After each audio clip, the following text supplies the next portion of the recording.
Hey, good evening, everyone. Welcome back to the channel. So we had some interesting correspondence with Jay today regarding some fan questions that came through. So let me go over that. So I'm going to read from some emails that were exchanged. So let's start here, and I think you all will really be interested in what he had to say. Okay, so the email I got was from a person that was concerned about YieldMax's recent performance, particularly regarding the number of new funds being introduced. This person felt like there's a lot of funds being introduced lately. And they said, while innovation and growth are crucial, it feels like the rapid pace of launching new funds might be taking a toll on the overall quality and performance of the funds. Specifically, it seems the execution on selling calls hasn't been as strong lately across several funds. This is a critical aspect of their strategy, and it's something we need to address to maintain investor confidence and achieve the desired returns. It might be beneficial for Jay to slow down the introduction of new funds for a moment and focus on refining the performance of the existing ones. Additionally, it would be great if we could get more detailed information about the innovation and automation strategies behind these funds. Understanding the specifics could help us better align our efforts and provide valuable feedback. Looking forward to your thoughts on this. So I actually sent this to Jay today, and we've also been corresponding about the weekly dividend stuff. So I'll update you all on that. I still think that he's still trying to gather as much audience feedback as possible. Um, so whoever actually reaches out directly to him, I mean, definitely give him your feedback, because I don't think he's convinced that it's better to pay weekly dividends, as he said. I mean, he's pretty much said how he feels about it in the interview from last week. If you all haven't checked that out, definitely do. So it doesn't seem like his mind has changed too much. He's definitely trying to listen, to what you all want, and he wants to come up with the best strategy. But I think personally, he's not quite there yet in terms of seeing it at this point. But let me read his response here. Um, so he said, "I would disagree that the quality of the trading has suffered.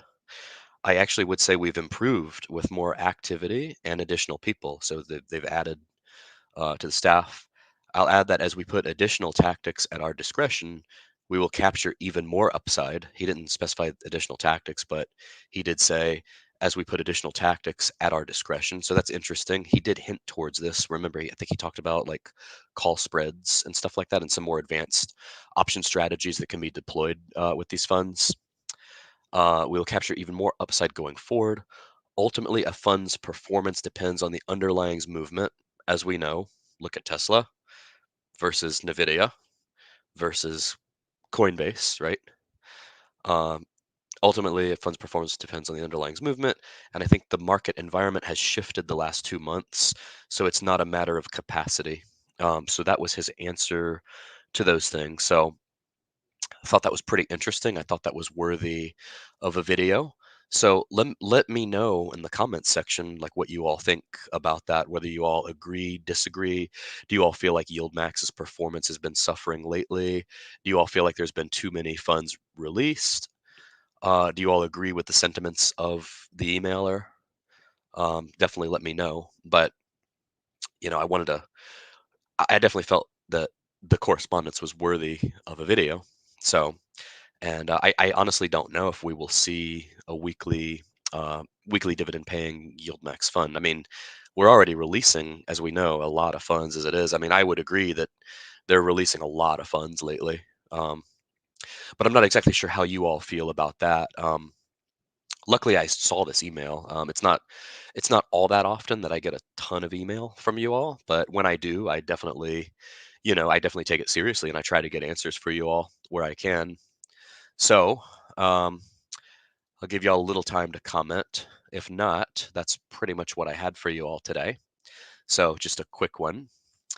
So, thank you all for tuning in. We got a lot of you on really quick. At the moment I mentioned that Jay had something to say, you all show up fast. So, that's pretty cool.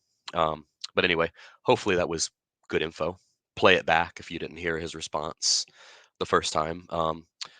Let's see here. Sweet Dividend says, I would explain to him that you want to invest over a variety of market conditions, and if paid weekly, then you can.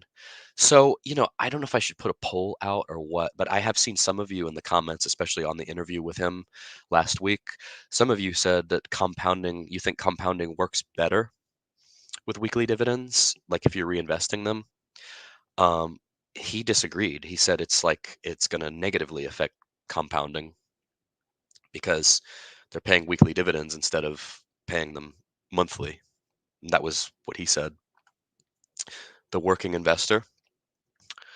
What changes exactly are they doing with Alti? He didn't mention any in the email. His response was kind of brief, but he did answer. I mean, you can always budget it. I think that's what he thinks. Yeah, maybe. Um, but yeah, I know that's really in high demand right now, but we'll see what he does. All right, you all, that's about all I had today. So take care, like, comment, and subscribe, and we will see you all in the next one. Take care. Bye.